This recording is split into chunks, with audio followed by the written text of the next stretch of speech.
Welcome to the Grow Your Business and Grow Your Wealth podcast with Gary Heldt. Gary is an expert in helping business owners put together a plan that will provide a better future for their businesses, themselves, and their families. On the podcast, Gary interviews other professionals who share his vision, and together they share secrets and strategies any business owner can use to build a better financial foundation for your business and your life.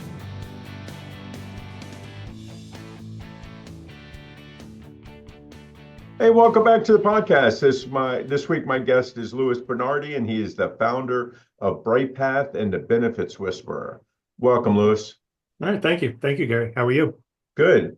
So, Louis, tell us how did you get into the benefits field? So originally, I thought I was getting into finance. Graduated from St. John's University in '89, and the stock market had crashed the year before. So getting into finance was tough. I actually started working in a large radiology practice. Hated it. Uptown Manhattan, terrible commute. Became a dad a short time later, and didn't want to go back into the city. Kind of felt like a dead end job. And my dad was a general agent in New York City, which essentially means he was a broker's broker, helping other brokers that mostly specialized in property casualty and life insurance and things like that. It was his job to help them find employee benefit solutions for their clients, and I joined him, worked under him for a few years, learned the business inside and out, and then luckily for me, a lot of things changed back in the early '90s, and it didn't matter how much time you had in the business when community rating and things like managed care, the sort of health insurance systems that we all have now, healthcare and health insurance changed dramatically, and been doing it for 32 years now. Great. So you founded BrightPath, and so kind of what's your mission behind BrightPath? So, as I mentioned, I was a general agent, but I also started my own agency because even though I didn't do a lot of prospecting, we started finding a lot of referrals, and initially started the agency really just a smarter way to collect commissions. And but I learned probably about 20 years ago, I really enjoyed working directly with the clients, because being the middleman between another broker really wasn't working for me. So our mission has changed a little bit, especially in the wake of the Affordable Care Act. Things got very complicated. Healthcare got very expensive. The health insurance ecosystem is also as complex, where you go for care. And what started off as being a differentiator around compliant Ben admin technology became what is today our mission, is to try to help people find very high quality healthcare at a fair price, which is much more difficult than it should be. Yeah, I mean, it's kind of to me, anytime the government comes out with a new plan or whatever, it always seems to be an oxymoron in the fact that Affordable Care Act. And it's like, okay, to me, it seems like, the health benefits have gotten a lot more expensive since this has come out. Yeah, I post quite often on LinkedIn, and I've over the years I've made a lot of comments, and sometimes I get some pushback. But to call this the Affordable Care Act is an insult to the consumer. It does have some good things in it, especially for individuals, elimination of pre-existing conditions, lifetime maximums, things like that. There are some good things within the Affordable Care Act, but it has done nothing to control cost prices. There's been a lot of legislation in the last few years that are trying to piggyback on some of the shortcomings of the Affordable Care Act, and we educate our clients a lot on new regulations that are really meant to empower the consumer with data, information, prices. Still very difficult, and most people don't think they're there, but it's not impossible to be a smarter consumer these days. And we were talking before we started recording here, and about how daunting it seems as business owners that we try to bring in, the different benefit packages to be able to hire good quality people. But there's much, don't want to necessarily better, but more cost effective and maybe even better programs that are out there. But it seems like it's so daunting for us to change. How do you help people with that? Yeah, so you're right, right? So health insurance is not healthcare, right? So for me, what we're trying to do is change the mindset of the consumer, especially businesses, all sizes, all shapes, a lot of different industries, right? So businesses have been offering insurance for a very long time. It wasn't until the Affordable Care Act that you had any sort of mandate to either offer it or have penalties, right? So it's a form of compensation, and sometimes you have to offer some health insurance coverage in order to compete in your industry, right? But what people think of as traditional health insurance plans aren't the only way to provide your employees with some access to care. Because here in New York, where I am, in the small group market, which is employers all the way up to 100 employees, the family premium on a silver plan is $3,000 a month.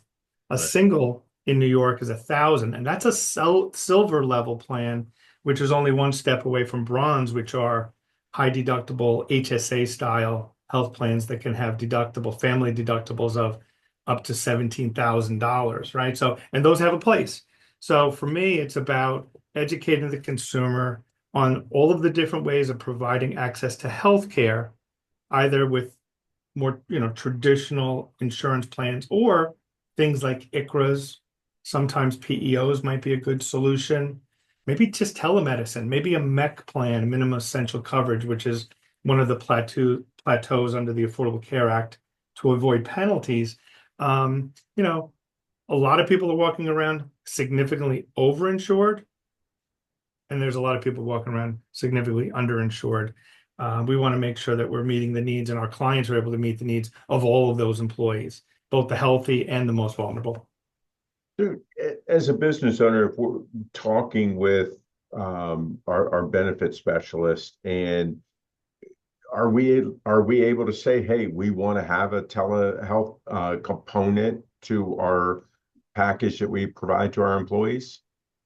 You can ask it, and it depends on your advisor. My experience as a general agent that I alluded to before was that, I was a broker's broker.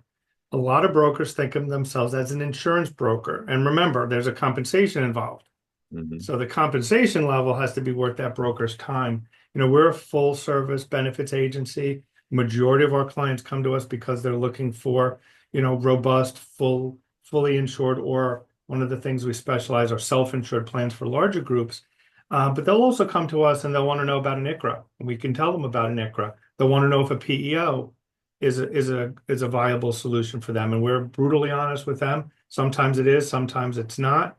Maybe a minimum essential coverage, just something to offer. It's not a full-blown health insurance plan, but it can be something in certain industries and maybe even for part-time employees. Not everybody's a full-time worker.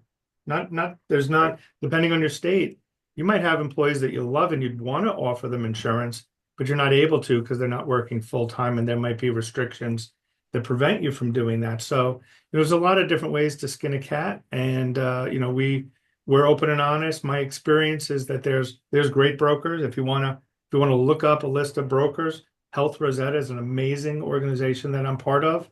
There's a map on their website of brokers that are very, very highly specialized in self-insurance, but also in all of those other things that I brought to your attention, the ICRAs, the PEOs. These are brokers that do this full-time employee benefits. If you're working with a broker that might be property casualty, but can sell insurance, you may be more restricted to just getting insurance answers for them. And again, you're not buying insurance, you're buying healthcare, you're financing it with insurance. Right. What you do when we talked earlier, you do benefits, and Yeah, that's kind of where the benefits whisperer comes from. Can you tell sure. us about that a little bit more? Yeah, so you know, when I left the GA world in 2017, I had a lot more time on my hands, and I was initially focused on benefit technology, Ben admin systems, payroll. There was an organization called Zenefits that was making real waves in the benefits industry because they were essentially a payroll provider that would give away their payroll services in exchange for broker record letters. And, it was maybe not surprising to most that businesses wanted technology. HR wanted ways of optimizing the things they do on a regular basis. But what it did is it opened up some free time, and I saw the prices for the first time, the prices that both the health insurance world and the healthcare world don't want the consumer to see.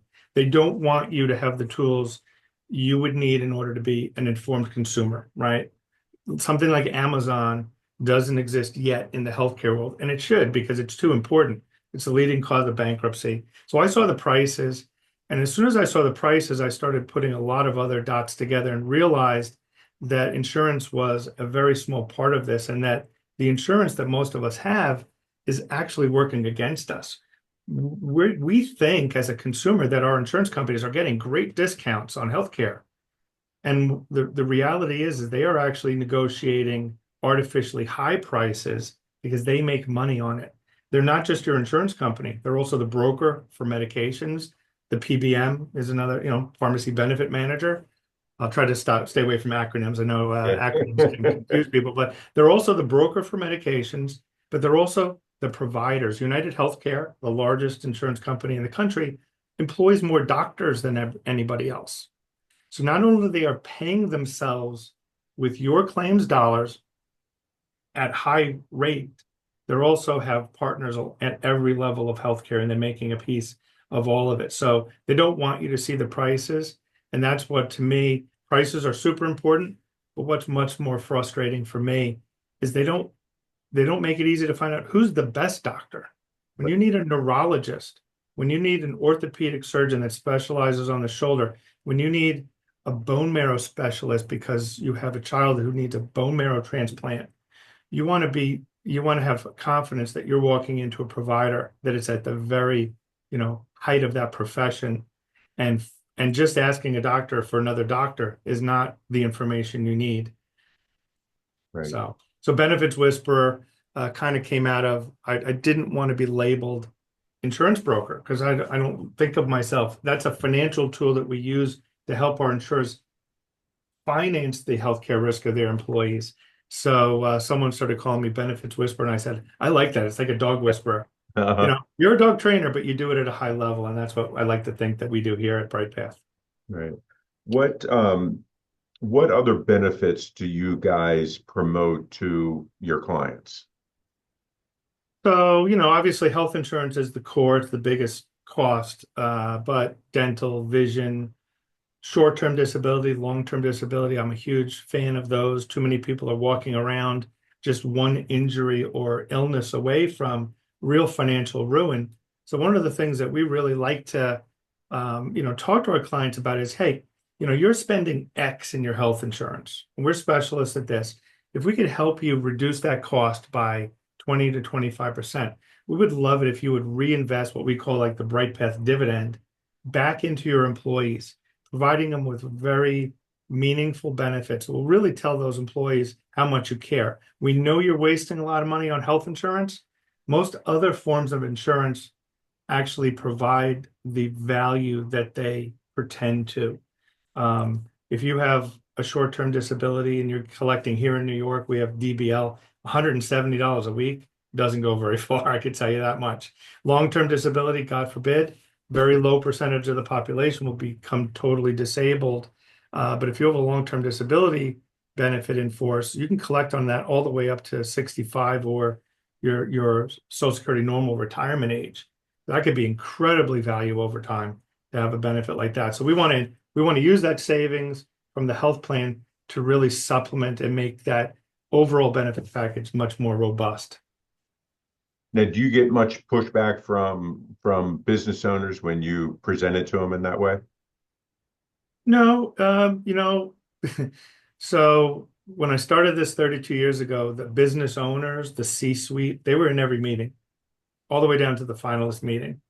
They stopped coming, and the reason for it is because there's been gag orders and no transparency in healthcare for a very, very long time. And the consumer gave up. They just kind of threw the white flag in and said, we're just going to make this a budget item on our balance sheet, and we're going to budget 5 to 10% every year. And because of that, that's what they're getting, 5 to 10% increases every year and reducing benefits to get there. And the whole industry knows that. So we know that, human nature, the path of least resistance, let's renew this if we can get close to that number. And it's a shame that that's happened so many times, but that's where the opportunity is, because most companies are paying significantly overpaying for healthcare. And within that bucket that they're kind of, handing over to their insurance companies very often today, is a tremendous opportunity, not only for the HR leaders to become the experts in this and say, hey, I can do this. I can save us 20%. You might become the most valuable person to your organization as an HR leader. And if we can engage with CFOs and CEOs and say, hey, this isn't impossible. This is a negotiable business expense, and we can show you how to be better at it. We'll help you do that. But we'll also, I've started an organization called Benefit Champions Network, that really is just a think tank. I'll give away free information, because the more consumers that are aware that opportunities exist to control this cost, the more people who are going to seek out people like us. They just don't know it's possible. And as we talked before we went, live, no one wants to deal with this. So they postpone it as long as they can. We need time to do our job better. If they'll give us that, it's really not much more work for them. Now, everybody talks about, you need that lead time and everything else. It's not like this is a tax return per se, that we have a deadline and stuff like that. If somebody they're halfway through a plan year for health insurance, let's say, are they able to stop with the plan they have and start a new one at any point in time, or do they have to wait until the end of that benefit year or whatever to do this? How does that work? So if they're fully insured, meaning they're buying an insurance plan that they just pay a fixed premium every month, those are usually month to month. However, you don't necessarily want to term it mid-year. It really depends, because, as I mentioned before, you have these out-of-pocket costs that the employees have absorbed. And Sure. if you move mid-year, you might be losing and resetting those out-of-pockets. So there are some times where we have recommended, because we know a very, very significant increase is coming. And if we get too close to the end of the plan year, there's not going to be a way to avoid that. So we have moved groups, even very large groups, mid-year to avoid that. It's more tactical strategy than anything else. If you're if you're self-insured, then it's less likely that you would do that, because there's stop loss insurance premiums and run out claims and things like that. So it's kind of a case by case basis. What we like to do is, if someone likes our message and feels like maybe their current partners aren't doing their due diligence and really talking about all of the different solutions, we like to be appointed as broker mid-year, because it allows us to go and gather the information we need in order to do a robust analysis. We're not talking about going to market and just getting alternative like health insurance rates. That's what most people do at renewal. It's digging deep and doing pharmacy analysis. These are things probably for larger groups than smaller groups. It all depends on the size of the business and the state that you're in, because in some states you can self-insure down to 5 employees, and others it's 100 or more, like here in New York. So, it's for us, it's almost like a game of chess. I enjoy doing this. I've been doing it 32 years, and I had lost my interest at one point, because it just felt like a commodity. All we were doing is shopping insurance. So this has really made benefits the last 7 years much funner, because I spend a lot of time now talking to our members and helping them navigate healthcare. And I never did that the first 25 years. Didn't even know it was possible. But when someone's going through something serious and you have that human level, this is the one benefit that a business will extend, that's not only impacting the employee, but also their families. Right. And it also impacts how productive that employee can be. When you have an employee that's going through a real significant health problem of their own or their family members, they're not present at work. I could tell you they're distracted. And if we can come in and say, hey, we'd like to talk to that person, put their mind at ease, help them find the best doctor to the best of our extent. Those are our best days, is when we help those individual members. Insurance does not, as it looks today for most people, isn't protecting the most vulnerable people. Out-of-pocket costs exceed what most people have in the bank, and that Yeah. resets every single year. And there's a better way to do it. Sometimes it's just say, hey, you know, direct primary care, for example. I don't know if you're familiar with that, but it's an entirely alternative universe of health insurance. I'm sorry, healthcare. These are doctors that don't take insurance at all, where you can Right. pay them anywhere from $50 to $100, and they're your doctor, and they don't use your insurance plan at all. And the quality of care, from my experience, and my daughter has one. There's not many here in New York, but she's enrolled with one.